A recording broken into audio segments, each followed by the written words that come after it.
이것만은 꼭 지켜요. 부모님과 함께 바른 자세로 예배 드립시다. 주일 예배와 같이 단정한 마음으로 예배 드립시다. 헌금도 준비합시다. 예배에 방해되는 행동은 하지 맙시다.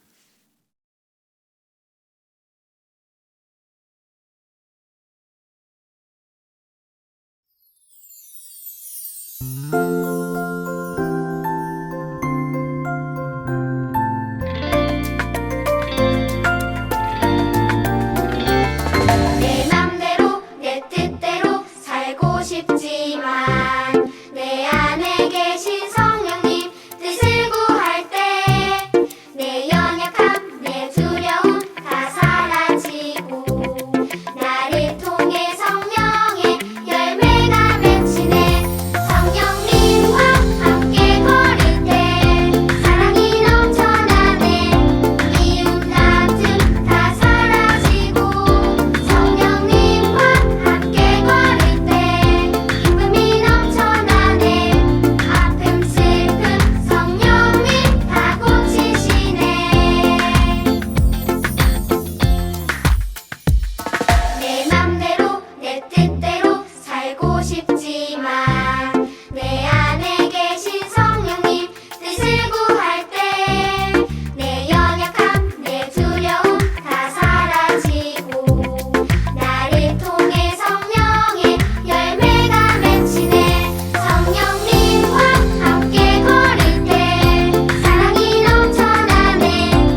큰 목소리로 다 함께 기도하겠습니다.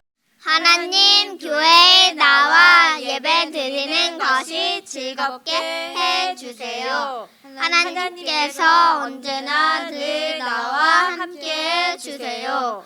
하나님, 아프지 않고 친구들과 잘 지내게 해주세요.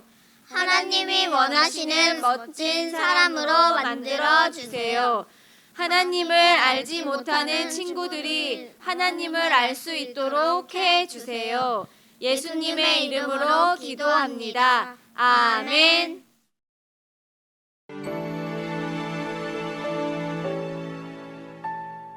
지금 내가 가진 것을 하나님께 드립니다.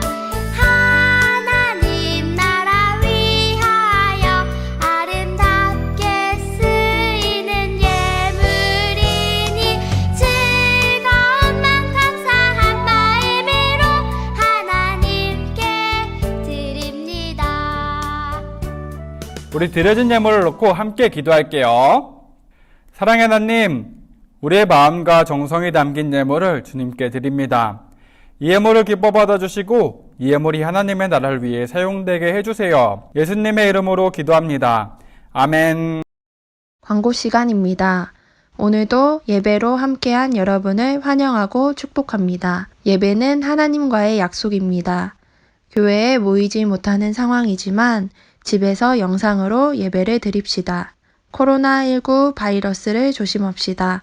밖에 나갈 때 마스크를 꼭 착용하고 집에 돌아와서는 손을 깨끗이 씻읍시다. 가장 중요한 마지막 광고는 영상 예배 숙제입니다. 예배의 마지막에 숙제 화면이 나갑니다. 정답을 아는 친구들은 전도사님에게 문자나 댓글을 남겨주세요. 오늘의 설교 제목 다 함께 읽어보겠습니다. 사울, 사울. 한 번 더 읽어보겠습니다. 사울, 사울. 성경 말씀은 사도행전 13장 2절 말씀입니다. 세 개의 말씀 함께 읽어보겠습니다. 주를 섬겨 금식할 때에 성령이 이르시되 내가 불러 시킨 일을 위하여 바나바와 사울을 따로 세우라 하시니. 한 번 더 읽어보겠습니다. 주를 섬겨 금식할 때에 성령이 이르시되 내가 불러 시킨 일을 위하여 바나바와 사울을 따로 세우라 하시니. 사도행전 13장 2절 말씀. 아멘. 안디옥 교회의 예언자들과 교사들이 예배하고 있을 때 나를 위하여 바나바와 사울을 따로 세워라. 내가 그들에게 맡기려는 일이 있다. 라는 하나님의 음성이 들려왔어요. 과연 하나님께서 바나바와 사울에게 따로 시키신 일은 무엇이었을까요? 그것은 하나님을 알지 못하는 이방인들의 땅에 가서 하나님의 말씀을 전하는 일이었어요. 바로 선교사의 일이었죠. 두 선교사를 보내야 하는 안디옥 교회는 예루살렘에서 예수님을 믿는 것이 어려워진 유대인들이 안디옥에 와서 세운 교회였어요. 그런데 교회를 세우자 놀랍게도 하나님을 전혀 알지 못했던 안디옥 사람들이 하나님을 믿기 시작했어요. 이 소식을 들은 예루살렘 교회는 훌륭한 일꾼인 바나바를 안디옥에 보내주었어요. 바나바는 안디옥 교회에서 일할 사람이 더 필요하자 사울을 불러왔어요. 그렇게 성당에 가던 안디옥 교회가 이제 다른 곳으로 선교사를 보내게 된 거예요. 하나님이 바나바와 사울을 선교사로 택하셨다는 소식이 들리자 누군가 이렇게 말했어요. 아이고, 우리 교회에 꼭 필요한 지도자들을 보내야 하다니 정말 아쉽네요. 그러자 옆에 있던 사람이 말했어요. 사울? 하나님은 왜 사울을 택하셨지? 그는 아직 사람들에게 잘 알려지지도 않았는데 괜찮을까? 우리 친구들, 과연 사울이 잘 해낼 수 있을까요? 우리 계속 이야기를 살펴보도록 할게요. 바나바와 사울, 그리고 그들을 도와줄 요한은 안디옥 교회의 기도 속에서 배를 타고 구브로라는 섬으로 떠났어요. 구브로는 로마 제국의 영토로 바나바의 고향이기도 했어요. 구브로 섬 동쪽에 위치한 살라미에 도착한 그들은 가장 먼저 유대인의 여러 회당에서 복음을 접하지 못한 사람들에게 하나님의 말씀을 전했어요. 그런데 이 섬에는 로마에서 파견한 지혜로운 총독이 있었어요. 그는 복음에 관심이 많았어요. 하지만 총독 곁에는 총독의 신임을 얻어서 권력을 부리는 마술사가 있었어요. 이 마술사는 사람들을 속이는 거짓 선지자였어요. 그는 총독이 바나바와 사울에게서 복음을 듣지 못하도록 온갖 방법으로 방해했어요. 이런 마술사를 어떻게 하면 좋을까요? 성령 충만해진 사울은 마술사의 눈을 뚫어질 듯이 쳐다보며 말했어요. 마귀의 흉내나 내는 거짓말쟁이야. 사람들을 속이고 하나님의 일을 방해하는 짓을 당장 멈추어라. 하나님의 손이 너를 내리칠 것이니 눈이 멀어 얼마 동안 햇빛을 보지 못할 것이다. 사울의 말이 끝나자마자 마술사는 눈이 멀어 아무것도 보지 못하게 되었어요. 앞이 전혀 보이지 않자 그는 손을 허우적대며 아이고, 도대체 나가는 곳이 어디야? 누구든지 나 좀 붙잡아줘요! 라며 사람들에게 소리쳤어요. 총독은 이 광경을 보고 깜짝 놀랐어요. 저런 사람을 믿고 있었다니 얼마나 충격이 컸을까요? 그는 이 일이 하나님의 능력으로 낸 것임을 깨닫고는 확실한 믿음을 가지게 되었어요. 와우! 사울이 이런 놀라운 일을 하다니요. 그 역시 예수님 믿는 사람들을 핍박하다가 눈이 멀었던 사울 아닌가요? 그랬던 그가 이제 하나님의 일을 방해하는 마술사의 눈은 멀게 했어요. 하나님은 사울을 통해 놀라운 능력을 보여주셨어요. 하나님이 함께 하심으로 사울은 능력 있는 인물이 된 것이에요. 사실 하나님은 처음부터 사울과 함께 이루고 싶은 큰 계획이 있으셨어요. 사울을 이방인들의 선교사로 쓰기를 원하셨죠. 그래서 사울은 이방인 선교를 위해 그들에게 익숙한 로마식 이름인 바울로 불리게 되었어요. 이방인들의 땅에 복음의 역사를 이루길 바라셨던 하나님의 계획대로 바울은 그 누구보다도 열심히 일을 하면서 복음을 전했어요. 우리 친구들, 하나님의 일을 위해 어떻게 해야 할지 우리는 걱정할 필요가 없어요.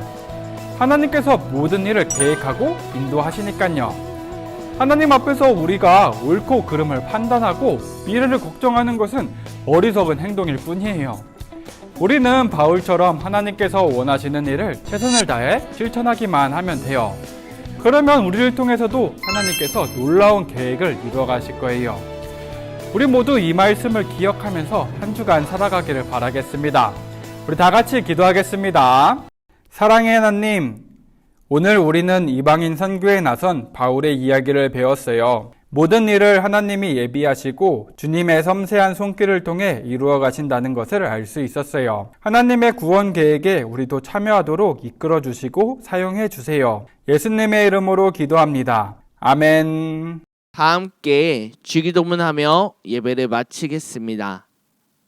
하늘에 계신 우리 아버지여, 이름이 거룩히 여김을 받으시오며 나라의 임하옵시며 뜻이 하늘에서 이룬 것 같이 땅에서도 이루어지이다. 오늘날 우리에게 일용의 양식을 주옵시고 우리가 우리에게 죄 지은 자를 사하여 준 것 같이 우리의 죄를 사하여 주옵시고 우리를 시험을 들게 하지 마옵시고 다만 악에서 구하옵소서. 대개 나라와 권세와 영광이 아버지께 영원히 있사옵나이다. 아멘. 오늘 말씀 속에서 사울이 배를 타고 도착한 곳은 어디인가요? 그리고 복음을 듣지 못하게 방해한 마술사는 어떻게 되었나요?